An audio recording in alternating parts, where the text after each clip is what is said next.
बिस्मिल्लाहिर्रहमानिर्रहीम। शुरू अल्लाह के नाम से जो बड़ा मेहरबान और निहायत रहम करने वाला है। अस्सलामुअलैकुम, welcome back to my channel. तो कैसे हैं आप सब? उम्मीद करती हूँ आप सब बिल्कुल ठीक होंगे और खुश होंगे और मज़े में होंगे। आज आप लोगों के लिए बहुत ही आसानी से बनने वाला चॉकलेट गनाश की रेसिपी लेकर आई हूँ। बहुत ही ईजी वे में, बहुत ही कम अज्जा के साथ तैयार करेंगे और बहुत ही मज़ेदार होगा। तो आगे चॉकलेट की रेसिपीज़ बहुत सी मैं आपके साथ शेयर करने वाली हूँ, जिसके लिए हमें बहुत ही ज़्यादा ज़रूरी होगा। तो सबसे पहले मैंने यहाँ पर एक अदद पतीली ले ली है जिसमें हम ये रेडी करेंगे।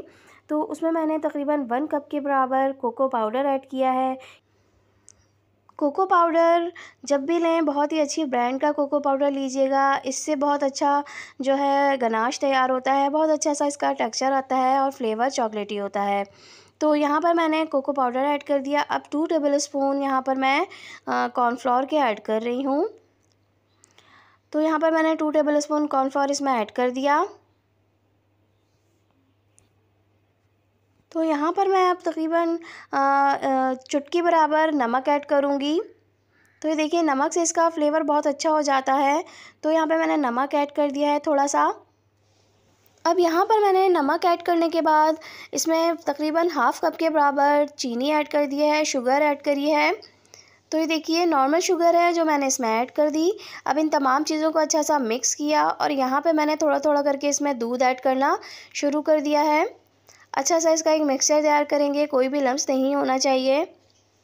तो पहले मैं इन तमाम चीज़ों को अच्छी तरह से दूध से इस तरह मिक्स कर लूँगी और बहुत अच्छा सा इसको डिज़ोल्व करना है तमाम चीज़ों को। पहले तो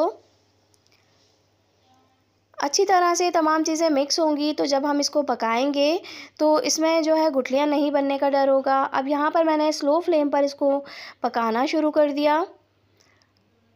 फ्लेम हमें बिल्कुल हाई नहीं रखना है, स्लो फ्लेम पर इसको पकाना है ताकि ये आहिस्ता आहिस्ता कुक हो। तो ये देखिए, बहुत स्लोली ये कुक होता है और बहुत ही आराम से इसका टेक्सचर बहुत अच्छा सा हो जाता है, गाढ़ा सा। लेकिन इस बात का ख्याल रखिएगा, बिल्कुल भी आंच तेज़ नहीं होनी चाहिए वरना एकदम से कोको पाउडर जल सकता है। तो यहाँ पर स्लो फ्लेम पर मैंने 6 से 7 मिनट इसको पकाया। अब यहाँ पर तकरीबन 1 कप के बराबर मैंने चॉकलेट ले ली थी, डार्क चॉकलेट है ये। इसको क्रश करके इसमें ऐड कर दिया है। अब अच्छी तरह से मिक्स करना है। चॉकलेट से फ्लेवर बहुत चॉकलेटी सा मज़ेदार सा हो जाएगा। अब यहाँ पर तकरीबन मैंने 2 टेबल स्पून बटर ऐड कर दिया। बटर से इसका एक शाइनी सा टेक्सचर आएगा, ग्लॉसी सा, बहुत ही मज़ेदार सा बनता है ये आसानी के साथ। तो बस अब ये ऑलमोस्ट डन हो चुका है। इसको हल्का हल्का और थोड़ी देर पकाऊंगी, 2 से 3 मिनट। फ्लेम यहाँ पर बिल्कुल भी हाई नहीं है, बिल्कुल स्लो फ्लेम पर मैं पका रही हूँ। यहाँ पर मैंने 1 टीस्पून वनीला एसेंस ऐड किया है लास्ट में। वनीला एसेंस लास्ट में ऐड कीजिएगा, इससे बहुत अच्छी सी खुशबू आ जाती है इसके अंदर। अगर आपको मेरी वीडियो पसंद आ रही है तो वीडियो को लाइक कर दीजिए। चैनल पर न्यू हैं तो चैनल को सब्सक्राइब कर दीजिए। बेल आइकन ज़रूर प्रेस कीजिएगा, इससे आने वाली हर न्यू वीडियो का नोटिफिकेशन आपको मिल जाया करेगा। तो अब यहाँ पर ये देखिए, चॉकलेट गनाश बिल्कुल तैयार है। यहाँ मैंने इसको एक बाउल में निकाल लिया है और ये देखिए कितना शाइनी सा, ग्लॉसी सा ये तैयार हुआ है और बहुत ही मज़े का बनता है। घर में ही बना लिया करें, साफ़ सुथरे तरीके से बनता है। बहुत सारी रेसिपीज़ में ही आगे हमारे यूज़ होने वाला है। तो ये देखिए, चॉकलेट गनाश को मैं ठंडा करूँगी और एक साइड पे रख के बॉटल में भर के रख दूँगी। तो चलती हूँ, फिर हाजिर होंगी एक और अच्छी सी आसान सी रेसिपी के साथ। जब तक के लिए दुआओं में याद रखिएगा।